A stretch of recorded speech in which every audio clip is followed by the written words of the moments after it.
সংসারে সমরঙ্গনে যুদ্ধ করো দৃঢ়পণে, ভয়ভীত হয়ে না মানো। ভয়ভীত হয়েও না অ্যাডমিশন পরীক্ষার্থীরা, তোমরা তোমাদের জীবনের সবচেয়ে গুরুত্বপূর্ণ সময়টি পার করছো। এখন থেকেই অনেকে তোমরা জীবনে সফল নাকি ব্যর্থ সেটা জাজ করার চেষ্টা করবে।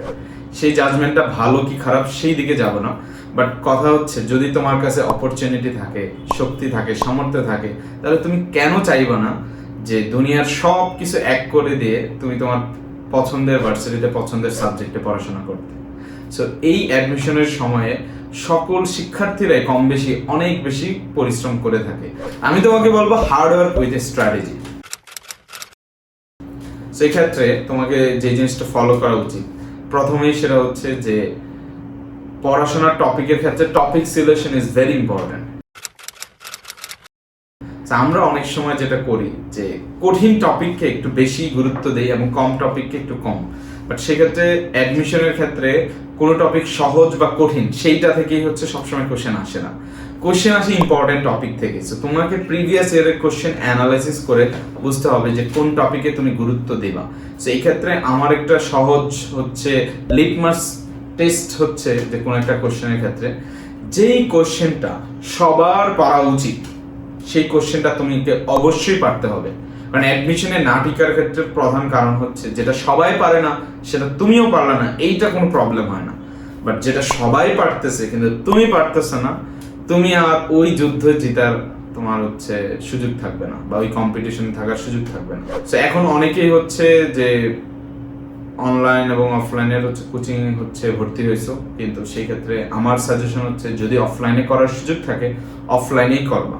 তো এই ক্ষেত্রে ইন্টারনেটে বা ইউটিউবে এত পরিমাণ রিসোর্স আছে যে কোনো ক্লাস যদি অফলাইনে ভালো না লাগে বা কোনো টপিকে যদি তুমি কঠিন মনে হয় তুমি এসে অনলাইন বা ইউটিউবে হচ্ছে সেই জিনিসটা কভার করতে পারবা। এবং একটা গুরুত্বপূর্ণ পয়েন্ট হচ্ছে রেগুলারিটি মেনটেন করা।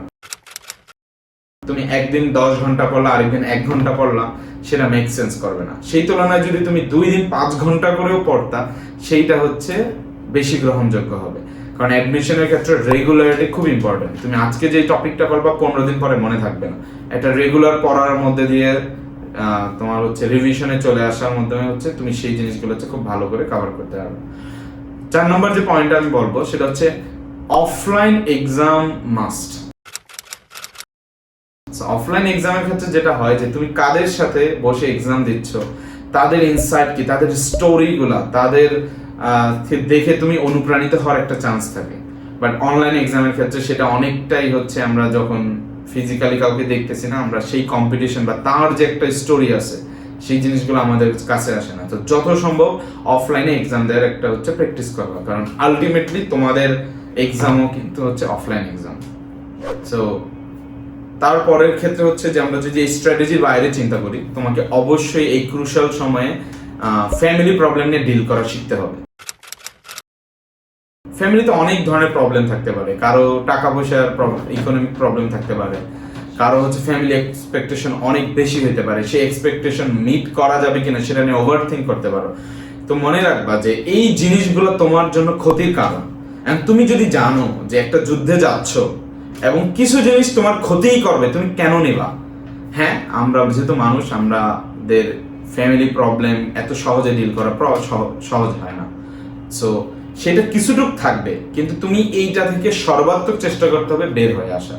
Overthink is injurious for your admission journey.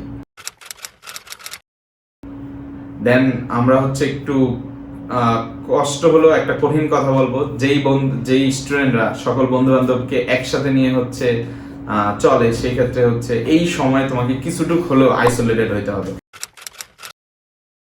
আমি বলবো না যে 3 মাসে তুমি কোনো বন্ধুর সাথে দেখা করবে না, বাট উইকলি 1-2বারের বেশি রেগুলার বেসিসে একটা সেম জায়গায় সেম স্পটে যে আমরা যেই একসাথে আড্ডা দিই সেই আড্ডা থেকে একটু বের হয়ে আসতে হবে। কারণ অ্যাডমিশনের একটা সময় যেটা হচ্ছে একাডেমিক সময় আমরা যে পরিমাণ কষ্ট করতাম সেই কষ্ট দিয়ে এই জিনিসটা পার করা সম্ভব না।